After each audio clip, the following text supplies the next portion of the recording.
Ayun mga kalodi, dito yung mga kalapati mga kalodi, yung mga bitawan ko. Isa. Ito anak ni Speed. Blue bar, galing din. Ito si Speed oh. May inakay kasi yan kaya ganyan itsura. Madungis. Yan mga kalodi, nakabalik yung mga bitawan kong kalapati kanina. Isa, dalawa, tatlo. Isa, dalawa,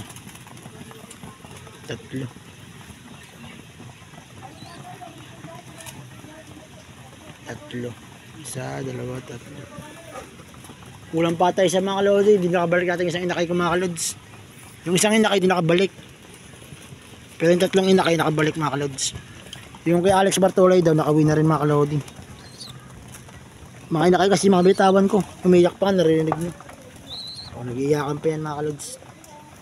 Mga inakay lang yan ni, ni Speed mga kalods. Yung ibang inakay ni Speed nandun. Yan. Mga kalods.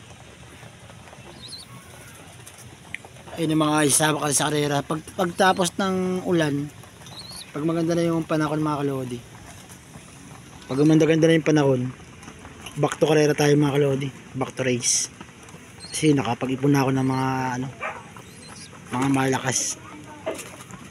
Nawala man si John Arden, pero may anak si John Arden na natira. Ayun o, yan. Yan mga kalodi o. Yan. Anak ni John Arden yan. Kamukhang kamuka. Yan mga kalodi. Si Dogger Panther, nandito pa. Kumakain na rin ng patuka. Yan mga kalodi. Salamat. 4 yung bitawan ko, 5 kay Peck, bali siyam. Ay kay Alex Bartolay. Bali siyam yung bitawan namin dun sa Puting Bato. Yung isa ko di pa nakakabalik. Bali nakabalik lang sa akin 3. Kay Alex Bartolay lahat nakabalik daw. Yun, training ng makina kayo lang ito mga kalodi. Kanina yung in-upload ko, ito na yung next na upload. Yung 3 nakabalik, yung isa hindi nakabalik mga kalodi. Tapos yung kay Alex Bartolay nakabalik na rin mga kalods. Ibig sabihin sa siyam na yung nagis, isa lang nakabalik mga kalodi. Ayan, update lang mga kalodi sa hagis namin kayo nasa Puting Bato. Yung hagis namin ni Roro sa Puting Bato mga kalods, isa nawala. Ewan ko kung makakabalik pa bukas yun. Ayan mga kalodi, shot. Ayan, nagtitraining na kasi kami mga kalodi kasi back to race namin sunod na araw. Yan ang bantay ko si Black Panther.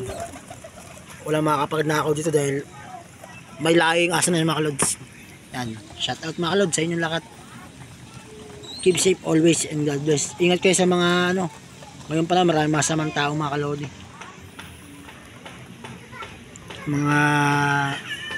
Ingat kayo sa mga masamang tao mga kalods yan. Tsaka sa panahon, sa mga bagyo, lagi kayo mag-ingat. Keep safe always, God bless mga kalodi. Yan. Sa sunod, magkikwento naman tayo mga kalodi. Yan mga kalods. Kaya yung mga malakas kong ibon.